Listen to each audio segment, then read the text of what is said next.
What's going on, Chase of Sports and Media here? Today we're going back with another segment recapping the fights that just happened. It was UFC fight card San Antonio. It was Chito Vera versus Cory Sandhagen. We're also going to talk a little bit about the future of the bantamweight division and kind of what's going on in that top 10 mess. We want to also talk about the welterweights, and then Owen wants to get in a little PFL action. So further ado, what's going on, Owen? How you doing, man? Hey guys, good to be back. Good to have you here again, Drew. How are you guys doing? Hey man, how you doing? Doing good. It was awesome, Owen, to see the fight or the right on fight segment, and I think people like that one as well, and I think that's something we're going to continue to do as well. I liked it. That was pretty cool. Definitely. I'd say this week I was right enough. All right. I wasn't right on Yeah, all of them. We'll get to it, but we did all right. We did all right. definitely. Without further ado, Owen, kind of run us through some fights that you had maybe started, that were notable from the San Antonio card. Maybe ones that caught your eye with some good prospects, but just start digging into it for us. I mean, what didn't catch your eye? The Hmm. first fight of the night, Altamirano versus Vinicius Salvador. I mean, that was crazy. I mean, Hmm. the first two fights really were insane. I think that one was overshadowed a bit by the next fight, but seeing Salvador and Altamirano just absolutely go at it, throwing crazy strikes. Uh, Salvador was dodging and taunting the whole time. I mean, he didn't pick up the win, but it was a really entertaining fight. I mean, it's two flyweight fights. You're always going to have fun there if both guys are swinging. And then, I mean, the fight of the night, CJ Vergara versus Daniel Da Hmm. Silva. What a crazy fight. I know you were watching that chase just back and forth and literally running in the cage. I don't know if seen something like that before. What did you think of it? Yeah, that was we wanted to like kind of get even more refreshed on it and just watch how awesome it was. So we just did rewatch that not that long ago, and let's just say this: CJ has a damn chin, Drew. Yeah, man, that was crazy. I've never seen someone literally run away in the cage for for like almost 25 seconds. Yeah, it was great. It was awesome to see, someone who TJ Vergara is that's his hometown, that's his home city, that's his home state, and it was awesome to see him get the W there against someone who had him leaning, had him down, was kicking with that spinning heel kick. It was awesome, and for him to pull through and get the comeback win, I mean that was awesome. And this is the thing too. You look at somebody like Daniel Da Silva, and if you go based off his record, 4 losses in a row, like you kind of think, oh, like why aren't they cutting this guy? Why is he still fighting? Hmm. It really doesn't show. It doesn't tell the story of how he was doing in that fight. I feel like if it's anybody else in that division other than fucking the track star CJ Vergara, he gets a finish there. That guy was looking crisp. He was looking good. He was a couple shots away from finishing him, but that's the fight game. It's one of the crazier comebacks I've seen live. CJ did a great job of evading Right. the strikes uh, on his on the feet by running and just in general. And then tired Yeah, out he Daniel kind Da of Silva came back, got a great win. Super entertaining fight, only second of the night, and I think it was kind of gonna show what the night was coming. It was those were a great two opening fights for the card. I think it introduced it pretty well. Yeah, and real quick, the one thing that I guess they were talking about the fight when CJ Vergara was getting pounded in that first round. Towards the end, there was like a minute left. Um, his opponent decided to take him down, right? That was a big question there, right? Well, why is he taking him down in that situation when he had him leaning and had him, all this, had him running like it was running for his life or in a 400-meter yard dash, right? Was that a questionable decision that you think, Owen, or do you think that was maybe a part of the game plan? I think it's all where he was in his head. He might have been pretty confident in his wrestling. He might have been a little tired. He might have just thought he could lock up an easy submission, but clearly it was the wrong choice to make. He was piecing him up on the feet. He could have gotten the win on the feet, but he did chose to go for the grappling instead. Clearly it didn't work out for him well. I mean, you can never with hindsight it looks stupid now, but maybe in the moment, maybe that's what there's him and his coaches were drilling was some more ground game, and he wanted to showcase some of that. You really don't know, but clearly, yeah, it didn't work out too well for Da Silva. But that's the fight game for you. Yeah, it is. It is. And another thing that was notable in the right on fights, you were real big on one guy, and that's Nate the Train. Or the Train, submitting Osalingo in round two. How do you feel about that performance? Nate looked great. I was actually I was out when the fight was on. I saw highlights of it. Saw that little post fight. It shows off the bicep. It was pretty funny. Um, no, he looked great. I mean, I I had it over 2.5 as well, which just missed out on cashing, but it was a really good fight. He looked really good. Really impressed by his performance overall. I mean, a short notice opponent, I would have loved to see him versus Alex Caceres. I still would. I think that's a really fun matchup. But he's a dog. He can take shots. He can give shots. One of the harder hitters of the division. Been battle tested. Been in there with a bunch of guys. They know that he's legit. I mean, I don't know how old he is now, but I don't think he might be peaking in terms of prime. So I do want to see him get in there. You know, maybe with a ranked opponent, maybe with another banger like Alex Caceres, anything like that. It was a really great showing, really great fight, and it was kind of just the Nate the Train show.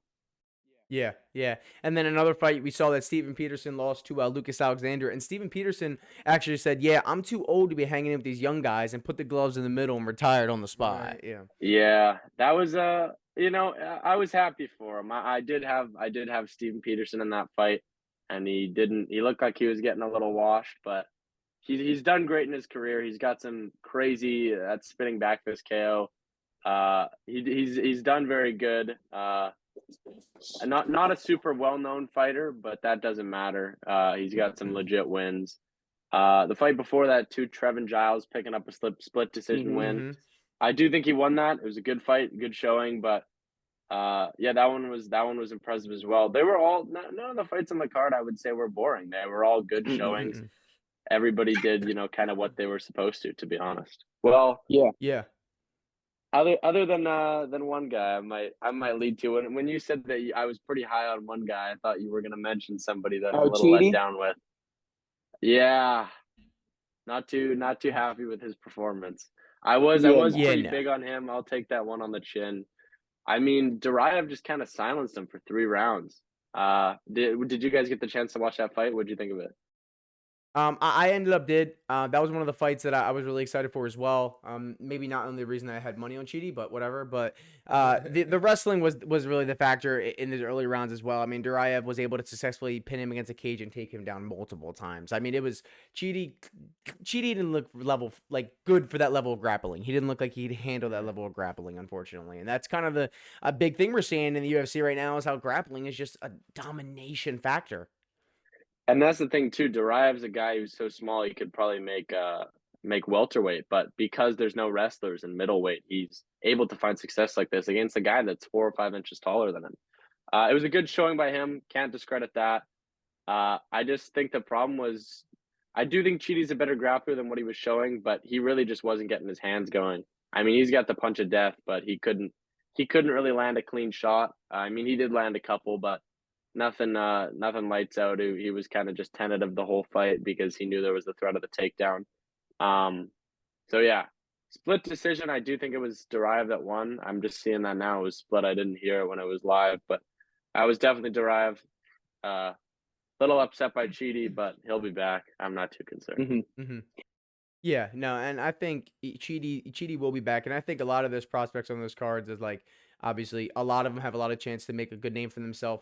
It was just a good card overall. But then, you know, obviously the main event and the co-main event. Starting with the co-main event, Drew, it's like we've seen Holly Holm fight forever now, and she's still winning, which is cool. You know, she's going for another chance at the title, another chance to prove her name. 41 years old, signing a six fight deal with the UFC. It's like, when are we gonna see her being pushed around in a wheelchair at this point? Yeah. I mean, I'm impressed. Any 41-year-old woman stepping in there and getting a win is impressive in any means. But I mean, Yana Santos at this point isn't really a title contender or really a challenger in that division. I don't think a contender. I mean, but I mean, Holly Holm's got big aspirations, former champ. I don't know if I see it. I feel like bantamweight is pretty. There's a lot of sharks in that water in that division, so I don't know if she can do it. I wouldn't count her out. She did it before, but I don't know, especially with you see how she yeah. I mean, you see how she did against Caitlin Vieira.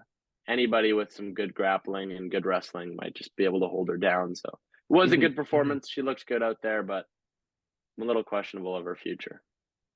Yeah, and the thing with Holly Holm was big was she had all this like ground control and she was on top of Giannis Santos like most of the fight and she never went for that submission. Like she never and there was a few times that she could have grabbed the neck, she could have gone in for something and it was like Holly, I don't know if she's maybe as fast as she used to be. Obviously, probably not. And I don't know if she still has like the instinct that she used to be due to all, obviously fighting for so long. She's still in consideration, but like you said, there's younger, hungrier sharks in that division that will just I think would end up just washing her away. But it is still cool to see someone like that we grew up watching too. Right. Holly Holm still able to get a win, which is always cool to see. Yeah, definitely. Yeah, Um, she's really been around forever. So I mean, it's like you said, it's impressive nonetheless. I won't take it away from her. No. Let's get to the this obviously what everyone's been waiting for. This is the main event. Yeah, your boy Cory Sandhagen, the pick you chose, absolutely dominating Marlon Vera. Not like the one judge said. Nothing in that fight could have told you that Marlon Vera got around. Marlon Vera got around. It was that was Cory Sandhagen show, wasn't it, Owen? It totally was the split decision. That judge needs to be he needs to be put somewhere. Not definitely not judging. I can tell you that much.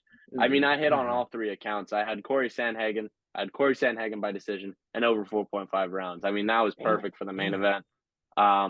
He looked great out there. I saw a lot of people saying he turned a banger into a boring fight, but he turned it into his fight, right? Cory's not.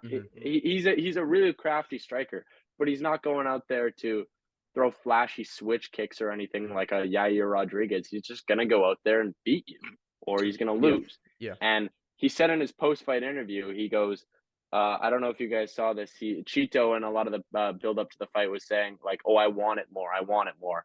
And Cory said he silenced him in the post-fight interview by saying, "Look, at this stage, everybody wants it the same amount. It's now just a matter of skill." And he proved that he was better than Marlon Vera. He couldn't get his hands going. He looked like Piotr Jan out there. And now he's calling Piotr Jan out. We'll get to that after. But Cory just shut him down, and by all accounts, I had it 50-45 as well. He looked great on the ground. He looked great on the feet. Really impressive performance. I want to know what you guys think about it because I was pretty high on that. Yeah, Cory Sandhagen able to get the wrestling going was big against Chito Vera because that Chito Vera he has that one punch Right. kick KO power and ability, and when you wrestle him you're able to neutralize that to a point, right? You're able to somewhat avoid that from happening, those kicks and those punches from happening, so that's always good. I love Sandhagen's performance. Like I agree with you. I think it was all 5 rounds, 10. But the whole thing about the fight is now just the issue. It leaves a bunch of questions, right? Now you're leaving this fight and you're saying, okay, well, it's probably Cheeto versus Jan, but then it's like, what the hell are you doing with Cory Sandhagen because that division's so stacked? But nonetheless, all credit to Sandhagen, all credit to that guy. Judge needs to maybe go get some amateur fights going, but nonetheless, great performance, great card, and I was pretty happy overall. But let's transition to really what the biggest topic is right now, and that's what the hell we're gonna do with the top 10 of the bantamweight, because we do see Rob Font and Adrian is fighting in the next card. I think it's 287. I'm pretty sure it's 287. I always get the 280s mixed up, but we are gonna see that soon. So Owen, in the landscape that we're in now, what are you looking at? What are we doing with this division? So we saw in the right after the fight, Cory on the mic called up Merab, and to me that seems like a no-brainer. Yeah. But now you hear reports coming out about Umar Nurmagomedov signing fight deals to fight Merab, and to me that makes no sense. I mean, you got the number 3 guy just beat, I believe, the number 2, and it makes perfect sense for him and Merab to fight. And it would really baffle me if Umar ends up getting that shot at Merab. I think the UFC is purposely doing it to try to have somebody beat Merab because Dana's not very happy with Merab not going for the title. So they're trying to put an up-and-comer like Umar. And Umar definitely factors into this mix. I just think he needs one more higher-ranked win to get up here. Right. So me personally, I'd love to see Sandhagen versus Merab. It'd be a battle of the cardio. It'd be a real tough fight for Cory. But seeing that wrestling he showed in this fight, he would certainly have a chance, especially with his size. I don't know. Obviously, you got Triple C versus Aljamain Sterling, which is going to be a good fight, and that will change obviously division based off who wins that. I'm pulling up the rankings right now. What do you guys think? I'll break down the division after this. What do you guys think? So, Drew, what do you kind of think about the bantamweight division right now? Well, I mean, with the champion, there's a question. I mean, win or lose, is it like pretty much? Is he definitely moving up? Like, so if he wins, that leaves a question right there. And what's next for Sugar Sean? Because I mean, last we heard he was getting the next title shot. So does he maybe get, if Henry wins, does he get that fight? I don't know. I would like to see what happens. But then Henry wants to fight. He already called it. He wants to fight the Australian midget in Volkanovski, in his words. But he wants to fight Volkanovski. So it's like, that's the thing with Cejudo, right? Although he wants to fight Volkanovski, like, that division is too stacked right now for you to just go fight someone. Unfortunately, like, you have guys like Sugar, Marab, and all those guys up there, you know? And that's the thing with me is, like, win, lose, right? This next fight, I don't see how you don't give Sugar the chance. He's the number one contender. He's been sitting there for a little bit now. He's waiting. You do have guys like Marab, right? But say Sterling wins and he remains that division, then you definitely Sugar Sean fight, right? Then you say that Sterling wins and then he goes up, vacates that position. Then what do you have? Like a Marab versus Sugar Sean. But so there's so many questions that's happening right now, and I do agree with you saying like when Sugar getting the shot, isn't it his turn? You know what I mean? Yeah, we got so looking at the rankings here, they actually moved Marab up to number 1. So Sean's sitting at number 2 right now, but obviously Marab's not fighting for the title unless it's Triple C or somebody else. And I do recall, yes, Aljamain Sterling say he wanted to move up after this fight, especially if he wins. It makes a lot of sense. You got Triple C wanted to do the same thing. Seems like the bantamweight division's about to be left behind. Either way, I think money talks. I wouldn't be surprised if Sean gets the next title shot. I mean, he's a superstar in the division. You could also, if Umar Nurmagomedov is fighting Marab, you could do Sean O'Malley versus Cory Sandhagen, 2 big, crafty guys for the division. That makes sense. That's a banger. But I feel like they're just wanting Sean to get that championship opportunity, steal those pay-per-views, and then feed him to the wolves. That's what I feel like they want to do. You got Piotr Jan and Marlon Vera. Marlon Vera's already calling for that fight. It makes sense. The battle of the slow starters. Set it up. 5 rounds. Do it. Not concerned at all. You got Rob Font versus Adrian Yanez coming up. That's a great fight. Dominic Cruz doesn't have a fight booked, but there was rumors about Cody Garbrandt accepting a rematch, which wouldn't make a lot of sense, but it's talks of it. Song Yadong, who I'm pretty big on, matched up with Ricky Simon in one of the upcoming cards. And yeah, other than that, like Chris Gutierrez and Pedro Munoz, I don't really think they're title contenders very much. But you do have a lot of people circling around in that division looking for a title shot. I mean, you could justify Cory, Sean, and Marab, and the Triple C is the one getting it right now. So it's like there's so many contenders that deserve it. It'll be really interesting to see what's next. I think if whoever wins Triple C versus Sterling, if they plan on defending the belt, I really wouldn't be surprised if it's Sean, because it's Dana White and he's trying to sell pay-per-views at the end of the day. But I wouldn't be mad with whatever happens. I don't. Sorry, to put one more thing on it, I actually don't think it wouldn't make sense to me even if Sterling or Cejudo wins to move straight up to featherweight, because what the hell do you do with Yair Rodriguez, interim champ? I think it makes the most sense to do that, because you won't find, like, I'm a huge fan of Yair Rodriguez. I don't think he's getting past Volk, and I think Dana knows that too. So what I think you do is you do winner of Cejudo versus Sterling versus Sugar Sean, and I think for either of them, it's an easy enough win to justify being the champ, moving up, then fighting Volk, coming off a defense from Yair Rodriguez. Book me in the UFC, Dana. I'm accepting submissions. I'll send in a resume. That's what you do. You're golden. Sell your pay-per-views. Done. Nice.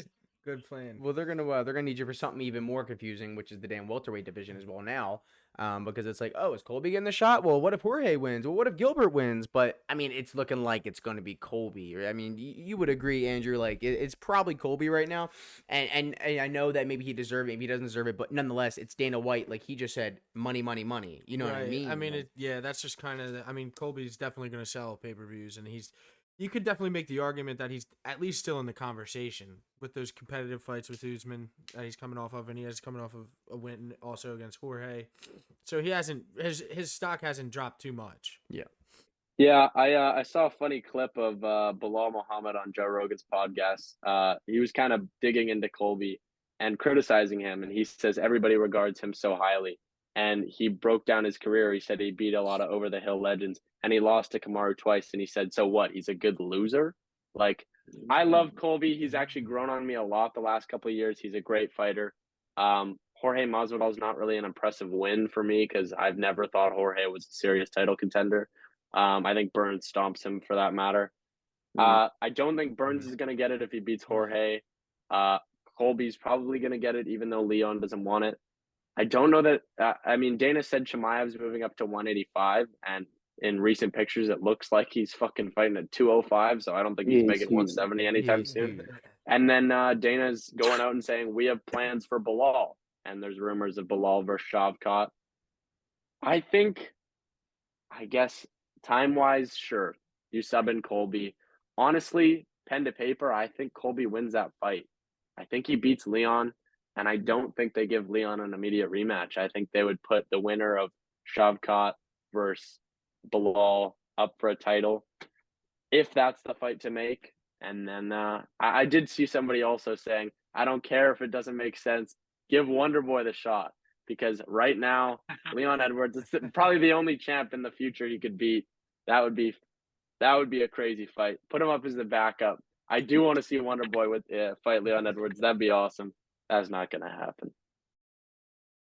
No, that would be cool, probably though. not. But That'd be an entertaining fight. no, honestly, I agree with all the points you made. That's really perfect, especially when you said the Bilal Muhammad versus the Shavkat. Like that's a good point. That's a really good point with that because I mean they're just so.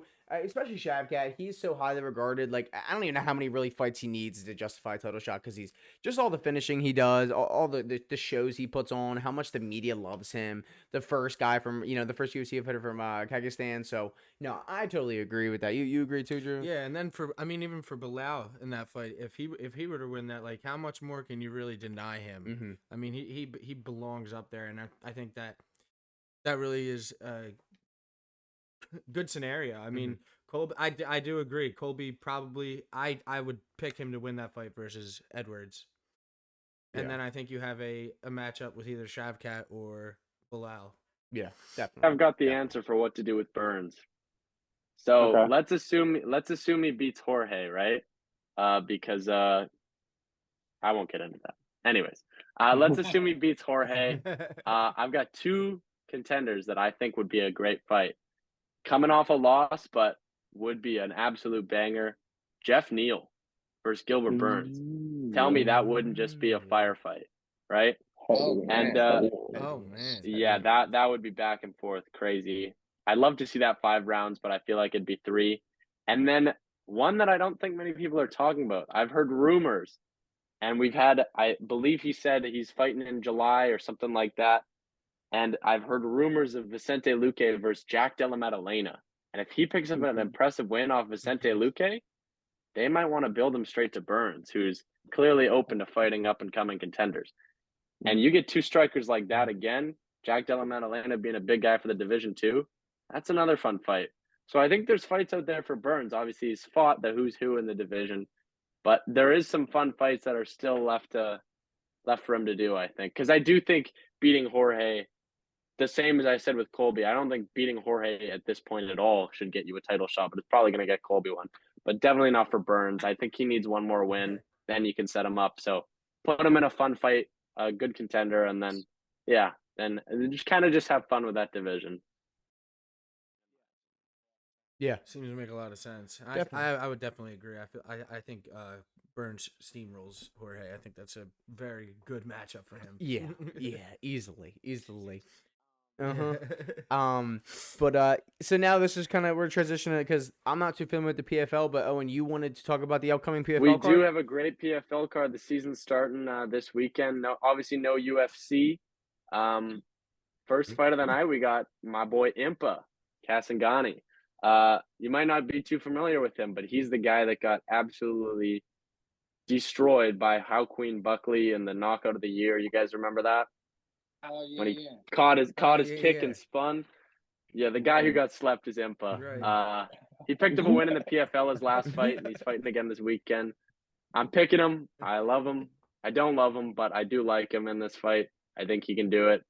You got Bubba Jenkins making a fight. I'm not too familiar with him. I know the name. I'll stay away from that one. You do have Krzysztof Jotko still fighting somehow, veteran in the UFC, still picking up wins. Couldn't tell you how. Co-main event probably should be the main event. Rob Wilkinson, who's last season's $1 million winner, versus newly signed Thiago Santos, straight out of the light heavyweight UFC division. Oh wow. That's a banger. Yeah. That's a banger. No matter what, if you don't have plans Saturday night, tune in for that fight. Just that one alone makes it worth the watch. Rob Wilkinson is somebody who can stand and bang with the best in the world. Used to be in the UFC. I believe he lost to Israel Adesanya, if I'm not mistaken. Moved up, killed everyone in the division, won $1 million, fighting Thiago Santos. I'm picking Rob, by the way. The guy looks unstoppable. But Thiago Santos is a big guy. Wow. I mean, we saw him in his last couple of fights. He can go with 5 rounds. He went with Johnny Walker. But I will ask you guys, what are you thinking about Thiago Santos right now? Obviously, cut from the UFC, moved to PFL. What are you thinking about it? I mean, we're gonna have to see. We're gonna have to see. We're truly gonna have to see after that Johnny Walker fight. I would be excited to see this fight, and like you're promoting it right now. You're actually getting me excited. That's something because with that UFC, you're gonna look for something. Right. I don't know. I'll be excited to see it because he was a pretty decent force in the UFC. So I don't know that's gonna be extremely interesting. I mean that like you're hyping up Rob Wilkerson. So I don't know. That's another one that I wouldn't be able to decide really. It's like a 50-50 pick me. You know what I mean? Yeah, right. I'm They're definitely gonna both have to beasts. watch that. And the thing is, too, for me, I've always thought Thiago Santos was such a big light heavyweight. I mean, the guy's massive. And so anytime I look back on the record and see that he fought Kevin Holland, it doesn't make sense to me. That's just another tidbit. But sometimes when I think about that fight, it seems like they're 60 pounds apart. Doesn't make any sense. But anyways, the main event of that card, they're building off his name. I'm not familiar with the other guy. I haven't watched him before. Brennan Lonane, but he's versus Marlon Moraes. Listen, I love Marlon Moraes. Prime Marlon Moraes was great to watch. It's not looking good. I mean, he's coming off 5 KO losses. Wow, that's not looking good. Yeah, no. It's no wonder he's such a he's a real heavy underdog. I'm not surprised, but yeah, he's probably just gonna get slept. I mean, they're putting him in a main event because he's got name. Like people know Marlon Moraes, right? But really not looking good for him. I'm not gonna lie. I don't. That's why I don't think it should be the main. I mean, the co-main's such a good fight. I think just promote it. They got the names for it. But anyway, it's a good card. Tune in if you don't got anything coming Saturday night, at least for that co-main event. Some great fights there. Little bit of bangers this weekend. Definitely. I'm definitely gonna watch that card. Well, you guys heard the man. Go look at the PFL. There's always some older fighters, some new prospects, some guys that just some decent fights overall, and it's something to get to fill that need for the UFC, right, and everything. So that's great. But as we're running out of time in our meeting here, we're gonna see you later this or probably. Yeah, later this week, talking about 287 soon, and then we'll have your rights on fight soon. But again, thank you for joining us, Owen. I'm going to mention one more thing. We forgot to mention Jorge Masvidal's Game Bred Boxing. Crazy matchups. I'll go over this quick. Roy Jones Jr. versus Anthony Pettis. Why the hell is that fight happening? I don't know. Anthony Pettis, former 145er, fighting a heavyweight champ. Doesn't make sense. I couldn't care less. What a fight. Crazy, insane, absolutely juiced Vitor Belfort versus Jacare Souza coming off an arm break and a KO. In what world does that make sense? And then the third fight, Jose Aldo versus Jeremy Stevens, a boxing match that Jose dismantled them the first time they fought and basically just boxed the whole time. Yes, who the fuck is that guy? That's what I'm saying. Great fights. When I knock people out, they don't move. Exactly. Yeah, I don't think he's picking up a knockout this week. Jorge's a bit of a madman for doing these matchups. Three entertaining fights nonetheless, no matter who wins. If you care about my picks, the people that's listening, you put Jose Aldo, Vitor Belfort, and Anthony Pettis in a parlay. It's barely offered on any sports books, but if you find it, put those 3, go to sleep, make your money, and watch the highlights in the morning. Done. Boom. Drop the Let's mic. go. Owen, thank you, man. I really appreciate it. Good intel, and we're gonna be so excited for all those fights, man. All Absolutely. those fights. And yeah, like you said, we got 287 coming up. We'll see everybody soon. We'll talk to you guys soon. We got the picks coming. Don't worry. Until then, find yourself some good fights for this weekend. We got a couple bangers. Bangers. For sure. Thank you, Owen. I appreciate it, man. Have a good one. Thanks, man. Take it easy. You guys, nice to talk.